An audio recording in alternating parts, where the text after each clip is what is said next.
But the fact that they've made a few little changes, it means that now there is a reasonable and substantial change to the point where now if you have an Ally, you can then say maybe it's time to upgrade the Ally X.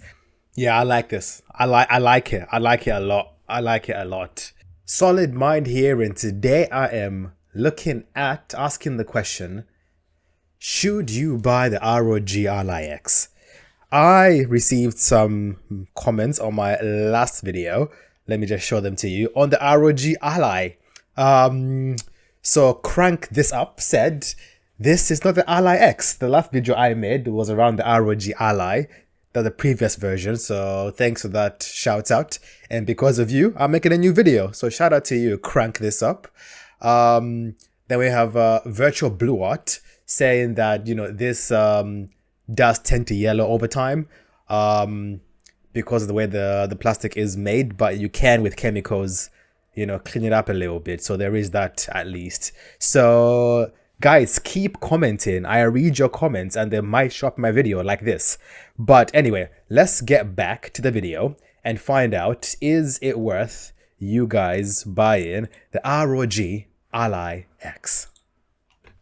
It follows on from the original Ally, and you could say with some much needed improvements. As you'd expect, you're able to play your PC games, Xbox Game Pass and PlayStation, as well as use it for productivity purposes.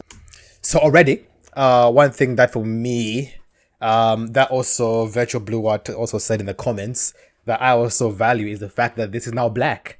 It might still be the same plastic that they're using, but because it's black, it will not yellow as much.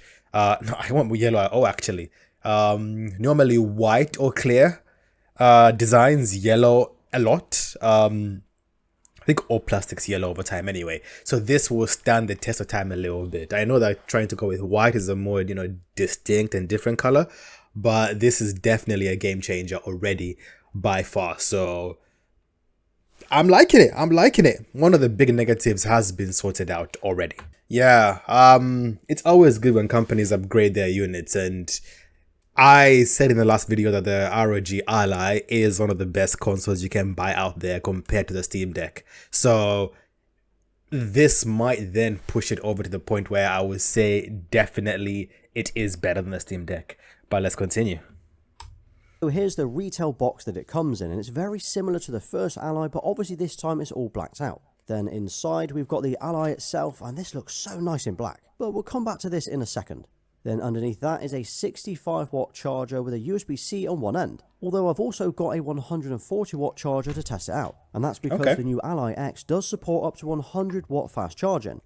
That helps a lot. Fast charging means that you're able to recharge it pretty quickly on the go as well, so not bad. Not bad so far. Not bad. Which is pretty useful with that larger battery. Okay, so looking around, it's got a nice clean design to it with some nice subtle changes compared with the last one. I think if you were holding out for a black Ally, this is already a winner. Yeah, that's what I wanted. The black, if there was a black version, then this would make the ROG Ally really amazing. So we've got the usual ROG branding throughout, including on the front, on the hand grips, and around the back. Even the vents here is in the shape of the ROG logo, but I don't think this looks tacky or over the top. Now on first glance, it kind of just looks like the original Ally, but black. Yeah, it looks basically very similar. The same buttons, same vents, same look on the back, same display, besides black. So let's see if that's the main change. It's obviously got a similar design with the slanted grips, vents on the front, button layout, and the A, B, X and Y colours. However, holding it now, this is more than just a different colour. It actually feels more comfortable to hold. They've definitely done something here to improve the overall feel. So if I flip this around, I'll show you what I mean.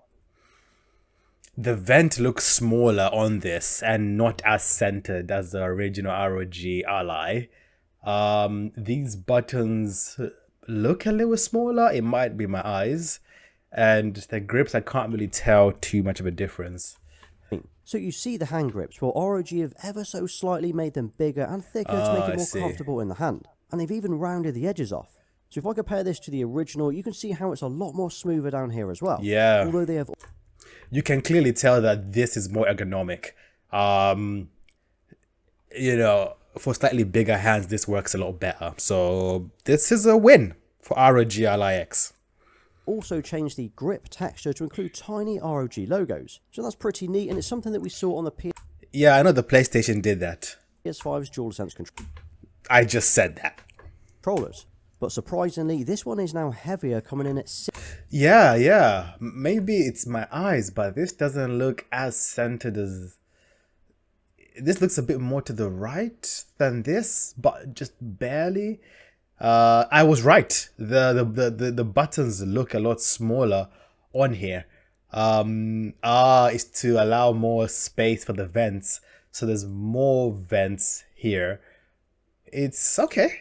678 grams instead of 608 grams. It's Heavier. not comfortably heavy, but it is noticeable when you're holding both of them side by side. As for the buttons, around the front we have the usual asymmetrical thumbsticks. They look similar to before, but the caps have been tweaked very slightly with a more concave design. And holding them now, I would say it's got more of a grippy texture as well. And as they are full size, Yeah, that makes a big difference. Whenever you adjust like the tiniest, smallest thing, you don't realize how big of a difference it makes in normal day-to-day life. So, props to you, ROG. they fit your thumbs perfectly. And you might have noticed this already, but around each stick is an RGB ring, which you can actually customize in the settings or switch them off completely. Also, these thumbsticks have been very slightly tweaked, where they are now closer to the screen, something that ROG have said improves the overall Okay, feel as well. so they've moved the sticks a little bit. So they've made tiny changes. You know, this is good. Like, if they just increased or just changed the color, then it would still, for me, be a plus. But the fact that they've made a few little changes, it means that now there is a reasonable and substantial change to the point where now if you have an Ally, you can then say maybe it's time to upgrade the Ally X, because there's small little changes. Just sell your Ally, buy the Ally X, and you have a better time playing it. Better battery, better not better display, better controls a little bit, and better feel. So it's a nice upgrade. They've also improved the durability of these to 5 million rotations, which is double what we've had before. Then on the left side we've got the D-pad, which feels responsive and now has a slightly matte finish to the centre cross. It's still an 8-way D-pad, but it's got little markers on each corner now, so it means you can easily see and feel each point as you press it. The A, B, X and Y buttons on the right still have that pop of colour with the flat glossy look. Yeah, they still look nice. But they are now larger, flatter, and they've moved very slightly. They are also solid with little to no movement as you push or try to wiggle them. And if you wondered, here's how they sound. Then on either side of the screen we've got 4 buttons, including the view button, menu button, So same as the original ROG Ally, so those haven't changed. command center button and the armory crate button, but I'll explain more on these later.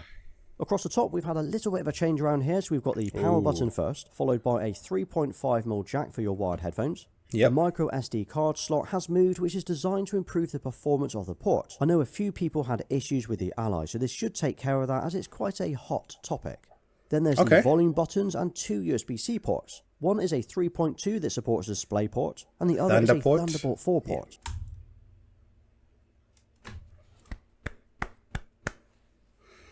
Yeah, I like this. I like it. I like it a lot. I like it a lot. Let me just have a quick look at pricing. I know you guys would like that as well. Okay, so the ROG Ally is selling for $599, so £600. Here in the UK, you can buy it from Currys. Or if you wanted to buy the ROG Ally X, it's £800. So it's £200 more. Which then puts it in the price range of the GPD Win 4 and the Ion Neo Slide and the Ion Neo KUN. Now it's in that upper echelon of units. I will say this, if you are able to get this secondhand for around £400, get it. It's a far better unit. It's designed for gaming. It has far less moving parts. It looks better. The black makes sense. I think around the 500 price mark, that's the sweet spot. But even at this price point, should you get it, if you can get it at a discount, like a Black Friday sale or Boxing Day sale, yes, get it. This is one of the best handhelds out there. It's better than some of the more premium, as they call them, like the, you know, GPD Win or the Ion Neo, because this is more of a proper handheld gaming setup than a PC that can game. So that's my thoughts. Leave a comment down below. Your comment can inspire me to make a new video. So thanks for watching. Like, comment, subscribe. Peace.